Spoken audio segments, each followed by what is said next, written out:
আমি আপনাদেরকে অনুরোধ করব সবাই পড়াশোনা করবেন। এখন কিন্তু জানা অনেক সোজা, all the knowledge is at your finger tips. আমি বলবো বইও কিনবেন, বইয়েরও কোনো বিকল্প নাই, সব যে স্ক্রিনে পড়তে হবে এমন কোনো কথা নাই।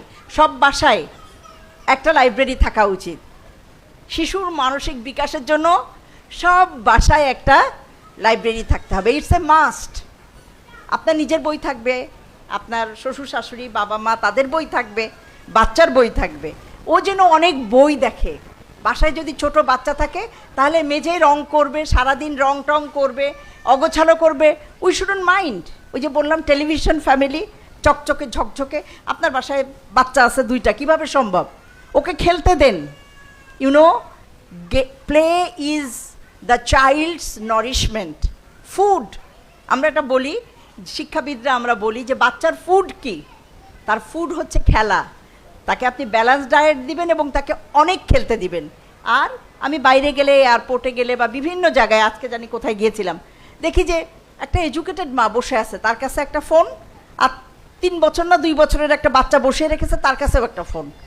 So lazy, so lazy. আপনি পকেটে আপনার ব্যাগে করে কি নিয়ে যাবেন? যে কোনো জায়গায় যাবেন, ছোট একটা প্যাড নেবেন, পেন্সিল নেবেন, 2টা রং নেবেন, একটা ছোট বই নেবেন। কত জায়গায় আমাদেরকে ওয়েট করতে হয়, ডাক্তারের কাছে ওয়েট করতে হয়, বাস টার্মিনালে ওয়েট করতে হয়, এয়ারপোর্টে ওয়েট করতে হয়, যেখানে ওয়েট করতে হয়। আপনার বাচ্চাকে নিয়ে আপনি কি করবেন? একটা গেম খেলবেন, গেম খেলবেন, কাটাকাটি খেলবেন, একটা ছবি আঁকবেন, তার সাথে একটা কবিতা পড়বেন। আর সবচেয়ে ইম্পর্ট্যান্ট হচ্ছে ঘুমানোর আগে কিছু পড়া, যেটা আপনি সবসময় পড়বেন না, মাও পড়বেন, বাবাও পড়বেন। এগেইন আমি বারাক ওবামার কথায় চলে আসবো। He is an excellent father.